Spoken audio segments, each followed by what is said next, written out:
하나님이 세상을 이처럼 사랑하사 독생자를 주셨으니 이는 그를 믿는 자마다 멸망하지 않고 영생을 얻게 하려 하심이라.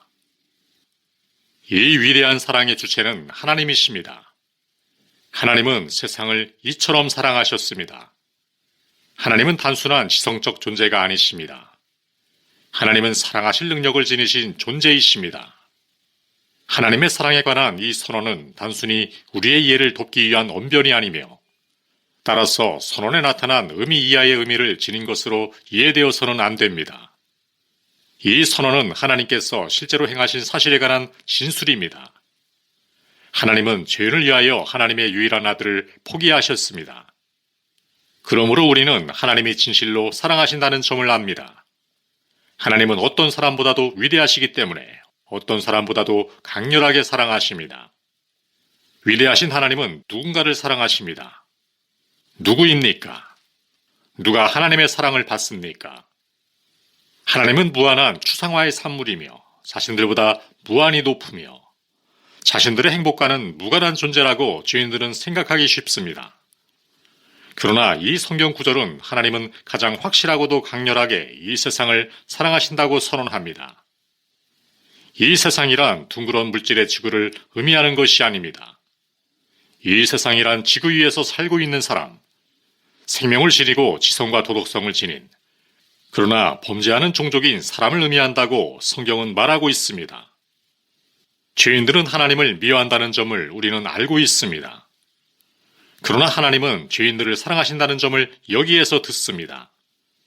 그러므로 우리는 어떤 종류의 사랑일까? 라고 물어보아야 합니다. 이 시점에서 우리는 적절히 구분해야 합니다. 그래야만 하나님의 죄인에 대한 사랑이 단순히 좋은 종류의 사랑이라고, 즉 죄인의 특성과는 무관한 부드럽고 자발적인 감정이라고 오해하지 않습니다. 죄인을 향한 하나님의 사랑은 전혀 그렇지 않다는 점을 우리는 이해해야만 합니다. 죄인에 대한 하나님의 사랑은 존경이나 존중으로 인한 사랑이 아닙니다. 왜냐하면 이러한 종류의 사랑은 상대방의 특성에 의존하기 때문입니다. 이러한 사랑은 단순히 상대방의 도덕적 특성으로부터 하나님께서 기쁨을 찾으실 수 없다는 점은 너무나 분명합니다. 죄인들의 특성은 모두 하나님께 혐오스러울 뿐입니다. 그러므로 죄인들에 대한 하나님의 사랑은 도덕적 특성으로 인한 사랑일 수가 없습니다. 하나님은 죄인들을 행복과 불행을 느낄 수 있는 인지적 존재 혹은 사고하는 존재로서 사랑하실 수밖에 없습니다. 다른 말로 해서 죄인들을 향한 하나님의 사랑은 죄인들의 행복을 향한 성실한 열망입니다. 조나단 에드워즈는 참된 미덕의 본질에서 죄인에 대한 하나님의 사랑을 호의적 사랑이라고 표현했습니다. 반면에 사랑할 만한 대상이 있어서 사랑하는 것을 만족적 사랑이라고 했습니다. 예를 들어 참된 성도에 대한 사랑이 만족적 사랑입니다. 하나님의 사랑은 부모님의 사랑과 유사합니다. 매우 못된 자녀를 가진 부모가 있습니다. 그럼에도 불구하고 부모는 그 자녀를 사랑합니다. 부모는 못된 자녀들의 행복을 바란다는 의미에서 자녀를 사랑하며 자녀들에게 좋은 것을 준다는 의미에서 자녀를 사랑합니다. 도덕적 특성에서 볼 때 방탕한 아들은 전혀 사랑스럽지 않지만 이와 같은 의미에서 방탕한 아들은 커다란 사랑을 받습니다. 많은 부모들이 방탕한 자녀들을 간절히 그리워하곤 했습니다. 많은 부모들이 방탕한 자녀들의 행복을 증진시키기 위해 인간으로서 견딜 수 있는 그 어떤 어려움도 기쁜 마음으로 감수하곤 했습니다. 다윗과 압살롬에 의해서 우리는 이러한 부모의 사랑을 엿볼 수 있습니다. 압살롬은 교묘하고도 악하게 아버지의 왕관을 노렸으며 아버지의 잠자리를 더럽혔고 아버지의 목숨을 빼앗으려 하였습니다. 그러나 다윗이 그토록 더러운 찬탈자를 진압하기 위해 그의 신복들을 파견시키려 할 때 다윗은 더러운 찬탈자인 그의 아들을 가엾게 여겨 그의 장성들에게 나를 위하여 젊은 압살롬을 너그러이 대우하라 라고 부탁하였습니다. 그리고 못된 아들이 시체가 되어 돌아오자 다윗은 말할 수 없이 슬퍼하였습니다. 다윗은 위로받을 길이 없었습니다. 다윗의 슬픔이 너무나 강렬하였기 때문에 요압은 그의 군대에게 줄 영향을 두려워하여 다윗에게 이토록 위급한 시기에 그러한 감정에 사로잡혀 있다고 비난하였습니다. 사무엘하 19장 5절로 6절. 왕께서 오늘 왕의 생명과 왕의 자녀의 생명과 처첩과 비빈들의 생명을 구원한 모든 부하들의 얼굴을 부끄럽게 하시니 이른 왕께서 미워하는 자는 사랑하시며 사랑하는 자는 미워하시고 오늘 지휘관들과 부하들을 멸시하심을 나타내심이라. 오늘 내가 깨달으니 만일 압살롬이 살고 오늘 우리가 다 죽었다면 왕이 마땅히 여기실 뻔하였나이다. 이러한 비난에 대하여 다윗은 아마도 다음과 같이 답하였을 것입니다. 나는 단지 아버지의 복받쳐 오르는 마음을 토로하였을 뿐이네. 사실상 다음과 같은 탄식의 말은 한 경건한 아버지의 깊은 연민의 마음을 표현한 것입니다. 사무엘하 18장 33절. 내 아들 압살롬아, 내 아들 압살롬아, 차라리 내가 너를 대신하여 죽었다면 압살롬 내 아들아, 내 아들아. 하나님을 두려워하지 않는 압살롬은 그의 죄로 인해 죽었으며 경건한 아버지는 아들의 죽음에 대해 이처럼 슬픈 언어로 애도하였습니다. 아들을 심히 걱정한 나머지 다윗은 공적인 위험을 거의 간과한 것처럼 보입니다. 왜냐하면 다윗의 군대가 전쟁에 나가 싸우고 있고 그 결과가 불확실한데도 불구하고 다윗은 그의 신복들에게 압살롬을 너그러이 대접하라고 하였기 때문입니다. 하나님은 공적인 위험을 간과하지 않으십니다. 그럼에도 불구하고 하나님은 마치 당신께서 공적인 위험을 간과하신 것처럼 보이실지도 모를 상황 아래서 죄인을 용서하는 모험을 감행하십니다. 하나님의 죄인들에 대한 사랑은 죄못대로인 아들을 사랑하는 부모의 사랑과 얼마나 닮았습니까? 많은 사람들이 이제까지 이야기에는 별다른 의미가 없다고 생각합니다. 그러나 이들은 상황의 진실을 거의 이해하지 못하는 것입니다. 이는 깊고 성실한 의미를 가지며 그 어떤 언어로도 표현할 수 없는 의미를 갖고 있습니다. 다윗의 탄식과 마찬가지로 하나님은 호세아서 11장 8절 에브라임이여 내가 어찌 너를 놓겠느냐, 이스라엘이여 내가 어찌 너를 버리겠느냐, 내가 어찌 너를 아드마같이 놓겠느냐, 어찌 너를 스보임같이 두겠느냐. 내 마음이 내 속에서 돌이키어 나의 긍휼이 온전히 불붙듯 하도다 라고 소리 높여 외치십니다. 우리는 여기에서 인간을 사랑하시는 자의 진정한 애정을 엿볼 수 있으며 징벌을 내릴 수밖에 없는 상황에 몹시도 마음 아파하시는 자의 죄인에 대한 진정한 애정을 깨달을 수밖에 없습니다. 다윗 왕의 눈물과 슬픔 어린 탄식 속에 분명히 드러나는 아버지의 마음 가득한 애정을 보십시오. 다윗은 그가 지혜롭게 안전히 할 수만 있었다면 죄 많은 아들의 털끝 하나라도 다치지 않게 하였을 것입니다. 하나님은 징벌을 받아 마땅한 당신의 목숨을 구원코자 하십니다. 하나님께 대한 반역으로 인해 당신이 넘어졌을 때, 그리고 하나님의 군대의 전차 바퀴가 당신의 넘어진 몸 위로 달려야만 할 때, 하나님께서는 당신의 넘어짐을 애초로이 슬퍼하십니다. 이러한 사랑은 모든 사람들에게 향합니다. 성경은 하나님께서 모든 사람을 사랑하신다고 선언하고 있습니다. 예외는 없습니다. 이 얼마나 놀라운 말입니까? 그러나 죄인들에게 이러한 진리를 이해시키기란 얼마나 어려운 일입니까? 당신은 이러한 진리를 깨달아보려고 노력한 적이 있습니까? 당신 스스로 다음과 같은 질문을 해본 적이 있습니까? 세상의 아버지들이 자신의 아들에 대해 그런 것처럼 위대하신 하나님께서 나의 행복에 대해 개인적으로 깊이 생각하실까? 나의 개인적인 구원을 위해 지칠 줄 모르는 관심 속에서 하나님은 당신의 행복을 찾으실 만큼 나를 위한 하나님의 사랑이 그처럼 위대하다는 사실을 나는 믿을 수 있을까? 하나님의 나에 대한 사랑이 대단한 것일까? 사실 하나님은 그러하십니다. 죄인들이 지닌 가장 큰 문제는 하나님에 대한 불신이 너무나 커서 이와 같은 하나님의 사랑을 전혀 이해하지 못한다는 점입니다. 그러나 죄인들이야말로 하나님의 사랑을 깊이 이해할 필요가 있는 사람들입니다. 반복하건대 죄인들을 향한 하나님의 사랑은 부모의 사랑과 같습니다. 오랜 고통에도 참으시며 탐욕스러운 도발에도 오래 인내하십니다. 만약 여러분 중에서 죄 속에 사는 사람이 있다면, 그리고 하나님을 향한 여러분의 죄가 어떤 의미를 지니는지를 정확히 안다면, 여러분은 하나님께서 나를 너그러이 대하시는 것이 어떻게 가능할까? 어떻게 해서 하나님께서는 하나님 앞에서 죄 많은 반역자인 나를 당장에 짓뭉개버릴 원수로만 생각지 않으실 수 있을까? 라고 외치게 될 것입니다. 여러분은 자기 멋대로이며 악독한 자녀들에 대한 부모의 인내를 이야기하곤 합니다. 그러나 부모의 인내는 하나님의 죄인에 대한 인내에 비할 바가 못 됩니다. 당신이 부모를 괴롭히는 사악한 어린이라고 생각해 봅시다. 너무나 사악해서 부모의 말을 따라본 적이 한 번도 없으며 당신이 할 수 있는 모든 짓을 하였고 언제나 부모를 박해하고 반대하고 천대하였다고 생각해 봅시다. 과연 당신의 이러한 행동을 참아줄 부모를 찾아볼 수 있겠습니까? 아무도 없습니다. 오직 하나님만이 그러한 행동을 참아주십니다.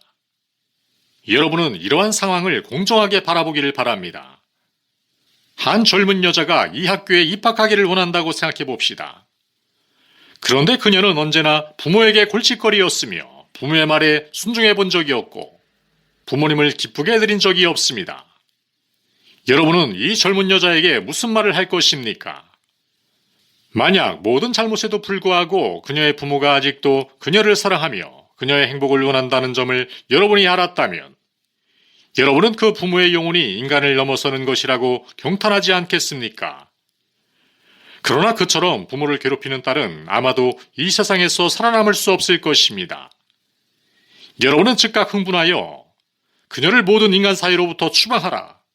태양의 빛 아래 그런 악녀가 숨쉴 장소는 없다. 라고 외칠 것입니다. 이제 여러분 스스로 이러한 비난을 자신에게 솔직하게 적용해 보기를 간청합니다. 당신은 하나님에 대한 반대만을 일삼아 왔습니다. 당신은 하나님을 기쁘게 해드리려는 지실된 마음으로 아주 조그만 일이라도 아직까지 해본 적이 없습니다. 그럼에도 불구하고 하나님께서는 아직도 당신의 생명을 유지시켜 주시고 계시며 지옥에 떨어지지 않게 해주십니다. 당신의 발이 죄악의 위험한 길목에서 헤매고 있을 때 하나님은 당신의 발을 붙들고 계십니다. 하나님께서는 이러한 일들을 얼마나 오랫동안 하셨습니까?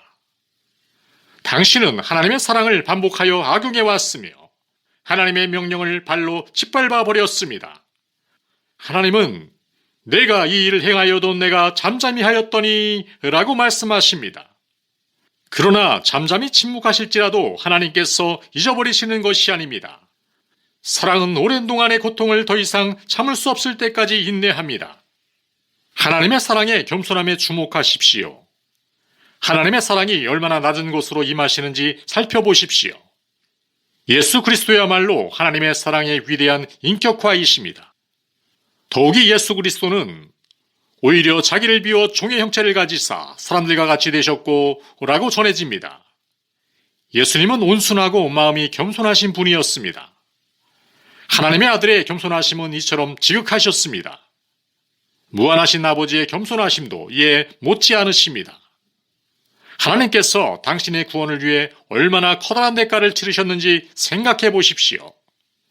당신은 하나님께서 무엇을 하셨는가? 라고 물어볼 것입니다. 하나님께서는 자신의 독생자를 죽음에 내어주기까지 포기하셨습니다. 하나님께서는 돈이 아니라 사랑을 위하여 아들을 기꺼이 주셨습니다.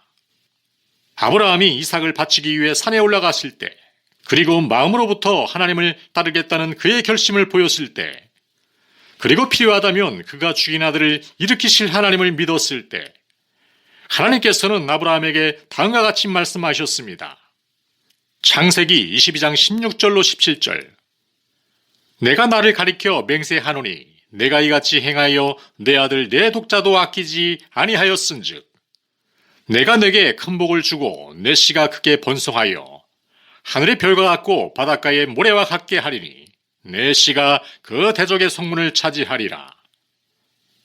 아브라함의 경우 그의 독자를 아끼지 않았다는 점이 그의 강점이었습니다. 마찬가지로 하나님께서도 자신의 독자를 아끼지 않으셨으며 기꺼이 독자를 제물로 내주셨습니다. 아브라함이 그의 독자를 제단으로 데리고 가서 칼을 들었을 때 하나님의 천사가 그의 손을 잡고 진정한 제물을 대신할 양을 가리켰습니다. 그러나 하나님이 자신의 독자를 내어주셨을 때 죄인들에 대한 정의의 요구로 인해 죄인을 대신할 제물이 되셨으며 죄 없는 희생자인 예수 그리스도는 살해되었습니다. 십자가에 못 박히고 피를 흘리셨으며 괴로워하셨고 기운이 다하셨고 마침내 죽으셨습니다. 그 어떤 사랑이 이와 같을 수 있겠습니까? 우리처럼 이기적인 마음은 이러한 하나님의 마음을 쉽게 이해하기 어렵습니다. 아무리 훌륭한 사람이라 할지라도 예외가 아닙니다. 여러분은 자신의 친구들에게 복을 주시라고 얼마나 자주 하나님께 기도합니까? 우리의 친구들을 위해 기도하는 것은 어떤 점에서는 매우 당연한 일입니다. 이제 우리의 원수들을 위해 기도해야만 합니다. 예수님은 그의 친구들을 위해 기도하셨을 뿐만 아니라 원수를 위해서도 기도하셨습니다. 만약 우리가 진심을 다해 가장 사악한 원수들을 위해 기도한다면 어떻게 그리스도께서 그의 원수를, 가장 사악한 원수들을 위해 죽으셨는지를 보다 잘 이해할 수 있을 것입니다. 아마도 당신은 내가 진심으로 하나님을 믿는다면 하나님은 나를 사랑하실 것입니다 라고 말할지 모릅니다. 그렇다면 하나님께서는 당신을 친구로 사랑하실 것입니다. 그러나 이미 하나님은 당신을 불쌍히 여기시어 사랑하십니다. 그럼에도 불구하고 당신은 하나님의 사랑을 거의 깨닫지 못합니다. 하나님께서는 어떻게 사악한 무리들의 손에 독생자를 넘겨주시고 사악한 무리들로 하여금 독생자를 죽이게 하심으로써 바로 그 살해자들을 구원하시기 위해 그렇게 하셨는지를 당신은 상상하기 어려울 것입니다. 하실 수만 있다면 하나님께서는 당신을 마음 깊이 사랑하신다는 점을 당신에게 확신시켜 주고자 하실 것입니다. 하나님은 이 확신을 당신의 마음속에 강렬하게 인식시키기를 원하실 것입니다. 그리하여 당신이 스스로 저지른 엄청난 죄를 깨닫고 하나님께서는 당신의 영혼을 너무나 사랑하셔서 당신의 구원을 위해 독자를 포기하셨다는 점을 당신이 잊지 않기를 바라실 것입니다. 다시금 반복하거니와 하나님의 사랑은 자발적인 사랑입니다. 하나님의 사랑은 자진해서 하는 그런 것입니다. 그러나 죄악에 빠진 인류 가운데 어느 누구도 그 사랑을 구하지 않았습니다. 이 세상은 무릎 꿇고 하나님께 간청하지 않았습니다. 오히려 이 세상은 하나님께 강력히 반역하였으며 하나님의 권위로부터 도피하고자 사납게 몸부림쳤습니다. 그러함에도 불구하고 한없이 불쌍히 여기는 가운데 하나님의 사랑은 그들을 향해 분출되었습니다. 하나님의 사랑은 또한 인내하시는 사랑입니다. 하나님의 사랑은 몇 번의 노력에도 불구하고 실패로 인해 포기하는 그런 사랑이 아닙니다. 많은 그리스도인들은 고집센 비신앙인들을 설득하려고 몇 번 기도하고 노력하다가 포기하곤 합니다. 특히 역경을 만났을 때 그러합니다. 그러나 하나님의 사랑은 그렇지 않습니다. 죄악에 빠진 자에 대한 하나님의 사랑은 인내하시는 사랑이며 쉽게 소멸되지 않는 사랑입니다. 아무리 많은 불로도 끌 수 없으며 그 어떤 홍수로도 삼킬 수 없는 사랑입니다. 하나님의 사랑은 죄인들에게 얼마나 다행스러운 일인가. 하나님의 사랑은 거룩한 사랑입니다. 만약 거룩하지 않았다면 죄인들을 구원하기 위한 방법은 하나님의 통치를 위험하게 만드는 그런 방법이 되었을 것입니다. 하나님의 율법을 위반하여 심판의 벼락이 머리 위에까지 도달한 죄인들을 구원한다는 것은 심각하고도 어려운 일이었습니다. 어떤 방법으로든지 율법의 요구는 충족되어야 했으며 그럼에도 불구하고 죄인들은 구원되어야 했습니다. 그리고 그 구원의 방법은 죄인들로 하여금 자신이 저지른 엄청난 죄의 책임을 나타내는 방법, 특히 죄의 중대한 사악함과 우주의 위대하신 주재자의 거룩함과 순수함을 표시하는 방법이어야만 했습니다. 하나님께서는 자신의 공의를 무너뜨리는 방법을 사용할 수는 없었습니다.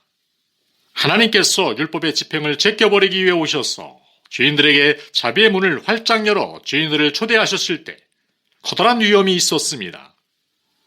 그러나 하나님의 영광스러운 아들의 희생으로 인하여 이 위험은 제거될 수 있었습니다. 이처럼 조심스러운 역사를 가져온 것은 거룩함과 순수함이 함께 섞인 사랑이었습니다. 이 사랑은 하늘과 땅과 지옥에 있는 모든 존재들이 하나님의 뜻을 볼 수 있도록 하셨습니다. 하나님은 모든 존재들이 읽을 수 있는 문자로 보여주셨습니다. 다가올 모든 세대의 모든 존재들이 알아볼 수 있도록 영원한 바위에 문자를 새기셨습니다. 이 문자는 하나님이 죄를 얼마나 싫어하시는지, 그리고 하나님이 당신의 거룩한 율법을 얼마나 신성히 여기시는지를 보여줍니다. 죄인들을 대신하여 하나님의 아들을 내어주셨을 때 하나님의 뜻은 명백히 드러날 수 있었습니다. 십자가를 통하여 하나님은 죄인들을 향한 하나님의 사랑의 순수함을 증거하셨습니다. 하나님은 단순히 좋은 사랑으로는 죄인들을 구원할 수 없다는 점을 보여주셨습니다. 하나님은 또한 구원 사역이 하나님 나라의 안전성에 미칠 영향을 고려하셨습니다. 죄인들에 대한 사랑으로 인하여 하나님의 왕국에 대한 하나님 사랑이 조금도 약화되지 않았다는 점을 하나님은 또한 보여주셨습니다. 죄인들의 구원 역사로 인하여 거룩한 자, 아직 죄악에 빠지지 않은 자들에게 들어갈 영광이 위험에 처하지 말아야 했습니다. 죄인들을 향한 하나님의 사랑은 또한 깨어 열망하는 사랑이었습니다. 하나님의 사랑은 죄인들을 불쌍히 여기며 죄인들에게 복을 주고자 하십니다. 영혼들을 한없이 불쌍히 여기시는 예수님의 사랑을 마음 깊이 느꼈던 종교 부흥기의 그리스도인들을 여러분은 기억하실 것입니다. 그들의 마음은 잠을 이룰 수가 없었으며 근심에 쌓였고 무거운 짐을 지게 되었습니다. 아마도 그들은 영혼들의 구원을 걱정하면서 거의 음식도 먹지 못하고 잠도 자지 못했을 것입니다. 예수 그리스도는 무엇 때문에 밤새 잠을 못 이루고 기도하셨습니까? 예수님은 죄악에 빠진 세상을 구원하기 위해 오셨으며 영혼을 향한 짐은 예수님의 마음을 무겁게 짓누르고 있었습니다. 예수님의 제자들이 예수님을 표현한 다음과 같은 말은 수식어가 붙지 않은 평범한 말이었습니다. 내 짐에 대한 열심이 나를 삼키었도다. 하나님에 대한 열심이 예수님의 마음에 걱정과 근심을 안겨주었으며 예수님의 육신은 이 걱정과 근심으로 소진되었습니다. 예언자는 환상 중에서 예수님을 보았을 때 이러한 점을 예언하였습니다. 이사야서 52장 14절. 그의 모양이 타인보다 상하였고 그의 모습이 사람들보다 상하였으므로. 예수님은 30이 되기도 전에 그 얼굴에 주름이 생겼으며 나이가 들어 보였습니다. 하나님의 집에 대한 열심이 예수님을 삼켰기 때문에 예수님은 젊은 나이에 노인이 되어버렸습니다. 죄인들에 대한 예수님의 연민이 얼마나 깊었습니까? 예수님의 말씀을 들어보십시오. 누가복음 12장 50절. 나의 받을 세례가 있으니 그것이 이루어지기까지 나의 답답함이 어떠하겠느냐. 예수님은 미래를 예견하시면서 그의 마음에 무겁게 걸려있는 몇 달, 몇 년 동안의 고통의 세례에도 불구하고 결코 예수님의 사랑은 멈칫멈칫하지 않았습니다. 당신은 이것을 이해할 수 있습니까? 이러한 마음의 상태가 어떨지에 대해 당신의 경험으로서 알 수 있습니까? 잃어버린 가련한 영혼들을 위한 깊은 사랑의 관심에 공감해보지 않고서는 절대로 죄인들에 대한 하나님의 사랑을 이해할 수 없습니다. 이러한 경험을 하지 않은 사람들은 이러한 마음의 상태를 전혀 알 수 없습니다. 그러나 당신이 하나님과 함께 가련한 죄인들에게 공감하고 죄인들을 위해 당신의 삶과 영혼을 쏟아놓을 때 당신은 이러한 마음의 상태를 어느 정도 알 수 있을 것이며 죄인들에 대한 하나님의 위대하신 사랑을 비로소 이해할 수 있을 것입니다. 하나님의 사랑은 또한 동정으로 가득합니다. 그 깊은 동정 아래서 하나님은 크게 감동받으시곤 하십니다. 하나님은 감정의 심연을 다음과 같이 토로하십니다. 예레미야 31장 20절. 에브라임은 나의 사랑하는 아들, 기뻐하는 자식이 아니냐. 내가 그를 책망하여 말할 때마다 깊이 생각하노라.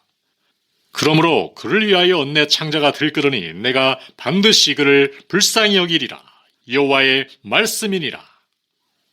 하나님은 또한 에브라임의 죄악으로 나의 마음이 아프구나 라고 말씀하십니다.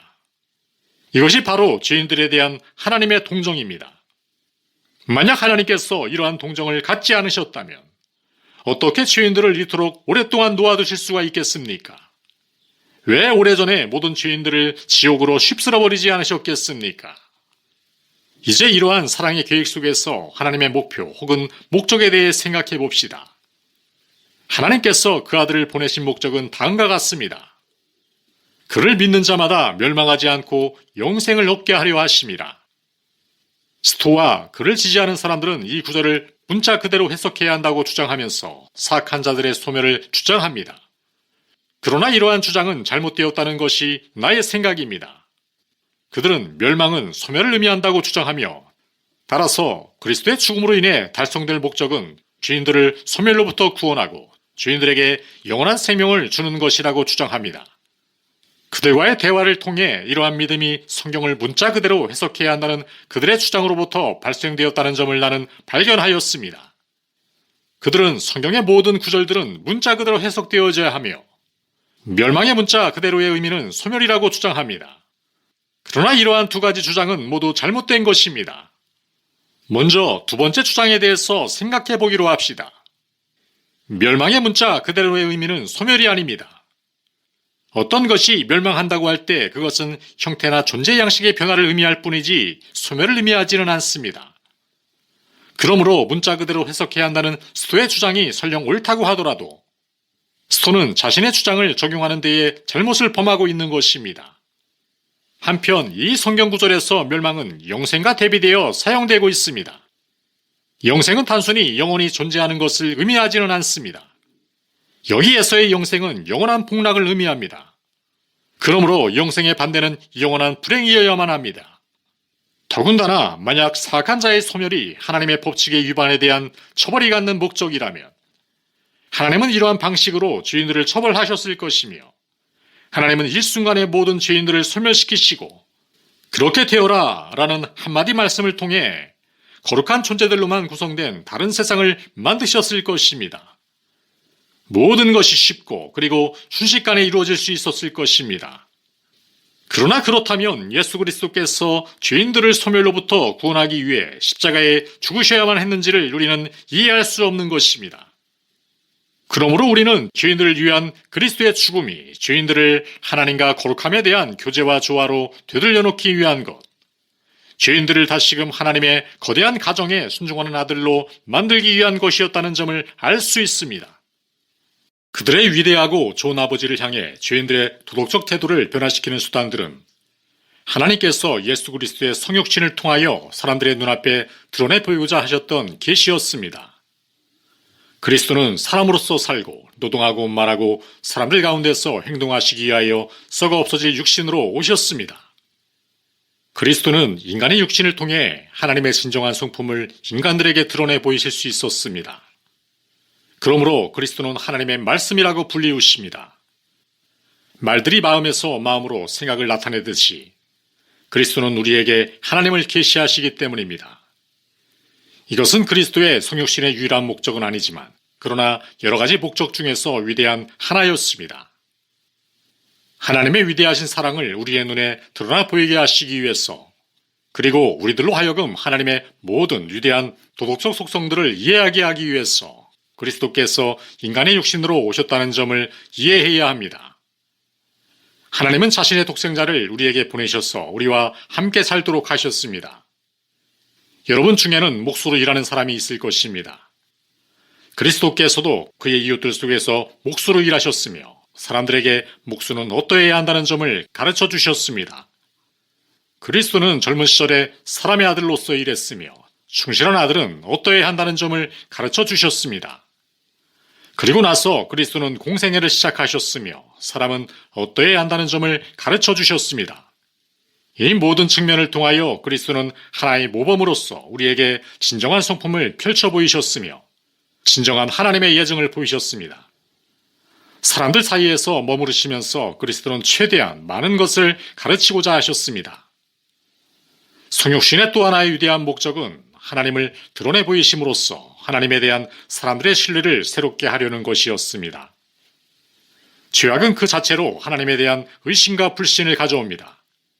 그리고 죄인이 구원되기 전에 먼저 이러한 의심과 불신이 청소되어야 합니다. 적개심에 빠져 있는 사람들은 자기가 미워하는 상대방의 나쁜 점을 믿음으로써 자신의 적개심을 정당화시키려고 노력합니다. 원인 없는 적개심, 잘못된 적개심이라 할지라도 적개심은 의심과 중상모략으로 이어집니다. 나쁜 짓을 행한다는 의식 때문에 편치 않은 마음은 자기 정당화에 의해 위안을 얻으려 합니다. 그리고 이 위안을 얻기 위해 그가 부정하게 해를 끼친 사람들의 악을 생각하고 믿도록 그의 마음은 강요당합니다. 전 인류의 하나님에 대한 관계는 이와 마찬가지입니다. 아무런 이유도 없이 인간들은 하나님과 원수가 되었으며 고로 아무런 이유 없이 그들이 미워하는 하나님을 탄핵하기 위한 어떤 수단들을 강구할 필연성애로 그들은 밀쳐졌습니다. 그러므로 하나님의 사랑 아래서 이러한 그들의 완고한 마음을 녹일 하나님으로부터의 계시를 죄인들은 필요로 합니다. 이러한 목적을 달성하기 위한 다른 방법으로서 그리스도께서 죄인들을 대속하여 속죄하셔야 했으며 이로써 죄인들의 죄악은 자유롭게 용서될 수 있었습니다. 이 일을 그리스도께서 가장 효과적으로 수행하셨습니다. 그리스도 안에는 인간의 특성과 하나님의 성품이 함께 있었습니다. 인간의 육체로 계셨던 하나님은 이러한 분쟁으로부터 발생되는 모든 요구를 감당하셨습니다. 우리의 입장에서 믿음은 구원받기 위한 커다란 조건입니다. 믿음이란 그리스도의 신성과 관련되어 있다는 점, 그리스도의 구원의 능력을 실제적으로 포함하여 구원의 상황은 오직 하나님의 능력으로만 해결될 수 있다는 점 등이 세월이 흐를수록 나에게 보다 분명해집니다. 내가 이 일을 할 수 있다고 믿느냐? 내가 너를 죽음으로부터 살릴 수 있으며 너의 병을 고쳐줄 수 있으며 너에게서 귀신을 쫓아낼 수 있으며 너의 죄를 용서해 줄 수 있다고 믿느냐? 너는 이 모든 것을 믿느냐? 그렇다면 구원하는 나의 힘에 내 자신을 던지라. 믿음의 본질은 그리스도를 진정한 하나님으로 믿고 그리스도를 그와 같은 분으로 신뢰하는 것입니다. 믿음은 그리스도의 모든 말씀을 신뢰합니다. 믿는 마음은 하나님의 사랑과 본질과 계획을 이해하는 것입니다. 그리고 믿음은 이를 진리로 인정하며 예수 그리스도께서 진정으로 나를 사랑하셨다는 점을 믿으며 나를 위해 당신 자신을 주셨으며 나로 하여금 죽지 않고 살도록 나를 위해 죽으셨다는 점을 믿는 것입니다. 그러므로 믿는 영혼들은 각자 예수 그리스도 안에서 하나님을 만나며 하나님의 약속에 의지하여 하나님께 온전히 자신을 위탁합니다. 아무리 완전한 순종도 지나치지 않은 것처럼 보입니다. 온 마음을 다하여 우리는 자신을 그리스도께 헌신하여 그리스도로 하여금 자신을 사용하고 지배하도록 하여야 합니다. 그럼으로써 우리는 성화되며 구원을 받습니다. 많은 사람들이 그리스도를 위선자로 취급합니다. 그렇게 말한다는 것은 아닙니다. 많은 사람들이 마음속으로 그렇게 생각한다는 것입니다. 그렇게 생각하기 때문에 자연히 예수 그리스도를 위선자로 취급하게 됩니다. 그리스도께서 스스로 자신은 우리의 친구라고 고백하신 말씀을 그들은 신뢰하지 않으며 실제로 그리스도는 그들의 친구가 아니라고 느낍니다. 바로 이러한 점에 대해 당신을 시험해 보시기 바랍니다. 당신은 그리스도께서 마치 당신 혼자만이 죄인인 것처럼 바로 당신을 구원하기 위해 오셨다는 점을 깨달아 본 적이 있습니까? 그리스도께서 실제로 당신 혼자만을 구원하기 위해 오셨다는 점을 깨닫고 그 관계 속에서 그리스도를 만나본 적이 있습니까? 바로 이것이 믿음의 본질입니다. 믿음은 그리스도의 약속과 자비가 당신 자신의 영혼에 적용된다는 점을 믿는 것입니다. 믿음은 이기심의 완전한 포기를 의미합니다. 이기심의 포기는 하나님께 대한 자기 헌신을 포함합니다. 우리는 믿음의 또 다른 요소에 주목해야 합니다. 믿음은 그리스도의 과거 행적만을 믿는 것이 아니라 현재와 미래에 계시된 그리스도와의 모든 관계를 믿는 것입니다. 종종 구원을 믿지 않는 죄인들도 과거를 믿곤 합니다. 그들은 말합니다. 그리스도가 언젠가 살았다가 죽었다는 것은 의심할 여지가 없다. 그러나 이 모든 일들은 수천 년 전에 일어난 일이다. 그는 부활한 다음에 하늘나라로 올라가 버렸을 뿐이다. 여기에서 그들의 믿음은 끝납니다. 이러한 생각에는 구원에 대한 지대한 관심을 불러일으킬 만한 아무런 신선한 것도 새로운 것도 없습니다. 마치 고대 역사의 한 단편처럼 취급될 뿐입니다. 그러나 진정한 믿음은 가까운 곳, 훨씬 가까운 곳에 관한 것입니다.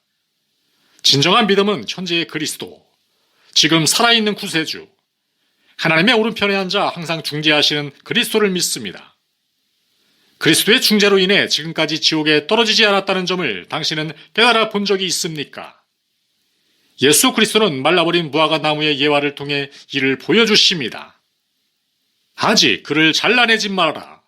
그를 놔두어라. 내가 복음의 소리를 통해서 다시 한번 그를 하나님의 집으로 인도해 보겠다. 아마도 그는 회개할 것이다. 만약 그렇지 않다면 모든 노력이 수포로 돌아간다면 그를 잘라내어라. 그러나 그 이전에 잘라내면 안 된다. 그러므로 예수 그리스도께서 죄인들, 당신들에 대한 관심을 잃어버리셨다고 생각하지 말아야 합니다. 전혀 그렇지 않습니다. 그리스도는 아직도 당신을 위해 기도하십니다. 그리고 아직도 당신을 지옥에 빠지지 않도록 붙들고 계십니다. 당신은 어제 저녁 잠자리에 들어 달콤하게 잤습니다. 그러나 당신이 지옥으로 곧바로 떨어지지 않은 유일한 이유는 그리스도의 기도 때문입니다. 당신의 마음에서 모든 기도가 사라졌을 때에도 예수 그리스도는 소리 높여 외치십니다. 아, 한 번만 더 그에게 기회를 주십시오. 내가 그를 아버지 집으로 인도하겠습니다. 만약 실패하면 그때 가서 자르십시오. 다시 한번 반복하건대 진정한 믿음은 과거의 용서뿐만 아니라 미래의 은총에까지 관련됩니다. 믿음의 진정한 목소리는 하나님의 말씀대로 하나님의 은총은 나에게 충족할 것입니다 라고 말합니다. 믿음은 구원의 자연스러운 조건입니다. 이 말은 믿음이 본질적이고 불가피한 조건이라는 의미입니다. 만약 당신이 그리스도께서 자신에 관하여 그리고 구원의 제공에 관하여 말씀하신 것을 신뢰하지 않을 것 같으면 당신이 행하는 모든 것은 아무런 소용도 없는 것입니다. 앞에서 이것을 말하고자 하였습니다. 하나님이 자신의 아들을 포기하신 것은 모든 사람들을 무조건적으로 구원하시기 위해서도 아니요, 사회적으로 사랑스러운 사람이나 도덕적인 사람들을 구원하기 위해서도 아닙니다. 오직 그를 믿는 바로 그 사람들을 구원하기 위함입니다. 이는 예수 그리스도에 의해 누가 구원되고 구원되지 않을 것인지에 대한 최종적인 답변입니다. 당신의 이기심은 당신으로 하여금 이 진리를 올바로 바라보기 어렵게 만듭니다. 당신은 당신의 원수를 사랑해 본 적이 없으며 원수를 위해 당신의 편안함이나 즐거움을 희생해 본 적도 없습니다. 그러나 하나님은 하셨습니다. 그러므로 당신이 하나님의 자비를 이해하기란 불가능하지는 않다고 하더라도 어려운 일입니다. 하나님의 자비는 당신의 이기심과 너무나 다르기 때문입니다. 그리스도는 당신을 위해 기도하십니다. 이제까지 기도하셨으며 지금도 기도하고 계십니다. 그러나 당신은 이러한 사실을 믿으려 하지 않습니다. 그리스도께서 예루살렘을 바라보시고 얼마나 슬피 우셨는가를 생각해 보십시오. 그리스도는 그들 가운데 계셨으며 자신에 대한 그들의 적개심을 알고 계셨습니다. 그리스도는 예루살렘 군중들이 흥분하여 자신을 죽이려고 칼을 갈고 있음을 보셨습니다. 그러나 마지막 때에 가까이 이르셨을 때와 마찬가지로 그리스도의 마음은 동정과 연민에 휩싸였습니다. 그리스도는 그들이 얼마나 자신을 미워하는지 알고 계셨지만 이렇게 외쳤습니다. 예루살렘아, 예루살렘아, 선지자들을 죽이고 내게 파송된 자들을 돌로 치는 자여, 암탉이 쥐새끼를 날개 아래에 모음같이 내가 너희의 자녀를 모으려 하늘이 몇 번이냐. 그러나 너희가 원하지 아니하였도다. 다른 복음서 저자는 그는 예루살렘을 보고 슬피 우셨다 라고 기록하였습니다. 그리스도는 예루살렘의 엄청난 사악함에도 불구하고 마치 그런 일이 없었던 양 그것을 잊어버리고 계시는 듯 하였습니다. 그러나 어떻게 그리스도의 그러한 마음 상태를 당신이 이해할 수 있겠습니까? 당신의 이기심이 너무나 강하고 지배적이어서 절대로 당신의 적에 대해서 그리스도와 같은 마음을 지닐 수 없습니다. 그리고 당신의 적개심과 이기심을 버리라는 말을 들을 때 당신은 절대로 그럴 수 없다고 항변합니다. 그러므로 당신은 믿음의 조건을 지성적으로 충족시킬 수 없는 불쌍한 불구자입니다. 당신이 믿음을 지니기가 어려운 것은 유명한 거짓말쟁이로 하여금 진실된 말을 믿게 만들기가 어려운 것과 같습니다. 그들은 당신이 그들을 진정으로 사랑한다는 점을 이해하지 못하며 더욱이 그들의 마음과 양심은 건전한 도덕적 진실을 용납하지 않습니다. 도둑은 언제나 도심에 관하여 다른 사람들을 의심합니다. 마찬가지 원리로 사악한 사람들이 하나님의 진실성과 선하심을 신뢰하기란 매우 어려운 일입니다. 아마도 이론적으로는 진리를 수용할 수 있겠지만 사악한 사람은 여전히 그 진리를 믿으려 하지 않으며 그 진리를 실제로 자신의 마음에 수용하려 하지도 않습니다. 이제 돌이켜 생각해 봅시다. 하나님께서는 당신을 구원하시기 위해 얼마나 많은 일을 하셨습니까? 그리고 하나님께서 당신에게 믿음을 주기 위해 얼마나 많은 말씀을 하셨습니까? 그러나 당신의 마음은 아직도 불신으로 인해 낫덩이처럼 무겁습니다. 당신으로 하여금 깨닫게 하기 위해서 하나님이 무슨 일을 더 하셔야 합니까? 죄인들은 십자가를 바라보면서 이렇게 말합니다. 나는 이것이 나에 대한 애정이라는 점을 이해할 수가 없다. 나는 이 모든 것이 내 영혼에 대한 사랑으로 인해 이루어졌다는 점을 믿을 수가 없다. 이제 하나님은 당신으로 하여금 하나님의 사랑을 믿게 하기 위해 무엇을 하실 수 있겠습니까? 그리스도에 대한 믿음은 당신에게 평화를 줍니다. 이에 관해서 당신은 의심할 필요가 없으며 사실상 전혀 의심할 수조차 없습니다. 그렇다면 당신은 하나님이 그의 아들을 당신 개인을 위해 보내셨다는 점을 믿어야 하지 않겠습니까? 하나님의 말씀은 바로 이 사실을 선언하고 있습니다. 하나님은 그의 아들 예수를 세워서 당신에게 보내셨고 당신을 사악함에서 구출하여 복 주시고자 하십니다. 그러므로 지체하지 마십시오. 당신 영혼의 모든 에너지를 이 일에 당장 쏟아부으십시오. 죄인들은 주어진 그리스도와 받아들인 그리스도를 제대로 구분하지 못합니다. 주어진 그리스도와 받아들인 그리스도는 완전히 다릅니다. 하나님께서는 커다란 사랑으로 선물을 주셨습니다. 당신은 그 선물을 받았습니까? 당신이 받기 전까지는 아무런 소용도 없습니다. 하나님을 믿는다는 것은 하나님이 주신 대로 받는다는 것입니다. 오랜 시간 동안 예수님이 당신의 구원을 위해 당신에게 주어졌다는 점을 당신은 알고 있습니다. 당신은 이를 심각히 생각해 본 적이 있습니까? 당신은 하나님의 말할 수 없이 귀한 선물에 대한 감사하는 마음을 가져본 적이 있습니까? 당신은 한마디라도 감사해 보았습니까? 당신은 감사의 찬송을 하나님 앞에 드린 적이 있습니까? 감사한 마음이 없는 당신의 모습이 당신의 눈에는 어떻게 보이십니까? 만약 당신이 창피스럽게 생각한다면 당신의 구세주 눈에는 당신이 어떻게 보이겠습니까? 당신이 여기 앉아 있는데 예수 그리스도께서 이 집으로 들어오셨다고 생각해 봅시다. 당신은 그의 머리 뒤에 빛나는 영광의 후광으로 인해 그가 당신이 이제까지 거부하던 그리스도이시라는 사실을 알게 되었습니다. 그는 당신에게 손가발의 못자국을 보여주시고 나서 창으로 찔린 옆구리 상처 자국을 보여주십니다. 그러고는 당신 옆으로 와서 앉으십니다. 그는 부드러운 연민의 미소를 띄우시고서 당신에게 다음과 같이 물어보십니다. 이 모든 것이 너에게 아무것도 아니란 말이냐? 너는 내가 누구인지 알고 있느냐? 네. 내가 내게 무엇을 원하는지 알고 있느냐? 네. 내가 너의 믿음을 받을 만하다고 생각하느냐? 그렇게 생각합니다. 그렇다면 내 자신을 나에게 맡기고 나의 말과 은총을 믿어서 구원받고 그러고 나서 나의 일에 내 자신을 헌신하지 않겠느냐? 당신은 대답합니다. 아니요, 그렇게 생각하지 않아요. 예수님은 계속해서 말씀하십니다. 그러나 나는 너를 구원하기 위해 왔단다. 이 문제는 오랫동안 토론되어 왔었지. 그리고 이제는 너의 마지막 결정이 무엇인지를 솔직하게 내게 말해줘야 할 시각이란다. 우리는 이제 이 문제를 매듭지어야만 하거든. 너의 마지막 결정이 무엇이든지 간에 나는 너의 결정을 받아들일 것이고 그에 따라 심판이 이루어질 것이란다. 이제 이러한 상황에서 당신은 어떻게 대답하겠는가? 당신은 지금은 그냥 지나가세요 라고 말할 것인가? 그러나 만약 내가 지금 지나가면 다시는 내게 축복하기 위해 돌아올 수 없단다. 나는 더 이상 너를 위해 기도할 수 없단다. 너를 구원하기 위해 내가 할 수 있는 모든 일을 다했다는 점을 너는 알고 있지 않니? 나를 향한 적개심이 내 안에 있다는 점을 내게 보여주기 위해 나는 노력했지. 지금이 마지막 자비의 시각인데도 너는 나의 간청을 들어주지 않겠니? 죄인들이여, 당신은 이 간청을 이해할 수 있습니까? 의심할 여지 없이 당신은 이해하고 있습니다. 그리스도는 당신을 얻고자 하십니다. 그리스도는 당신의 영혼을 구원하기 위해 기꺼이 당신을 설득하고 계십니다. 당신은 설득당할 것인가? 지금 당신은 중대한 결정을 내릴 것인가? 만약 현재의 결정이 최종적인 결정이라면 당신은 어떤 결정을 내릴 것인가? 지금의 결정이 아마도 최종의 결정이 될 것입니다. 그러므로 신중하게 결정하십시오. 인내가 더 이상 미덕일 수 없는 시점이 있습니다.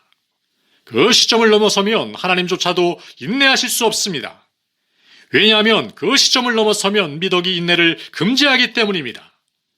이것이 성령의 섭리라는 점을 기억하십시오. 그리고 만약 당신이 고의적으로 성령에 대하여 범죄한다면 하나님께서는 절대로 당신을 용서하시지 않는다는 점을 기억하십시오. 당신은 성령은 지금 내 안에 없다라고 말할지도 모릅니다. 당신의 말에 조심하십시오. 당신의 죄를 의식하는 데 있어서 당신 마음 위의 영향은 전혀 없었는가?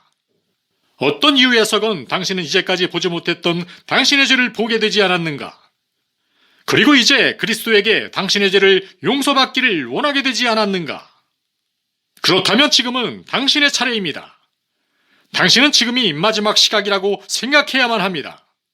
당신은 지금 당장 오 하나님 나의 마음을 가져가십시오. 나의 마음을 모두 가져가셨소. 영원히 주님의 것으로 봉하십시오 라고 외쳐야 하지 않겠습니까?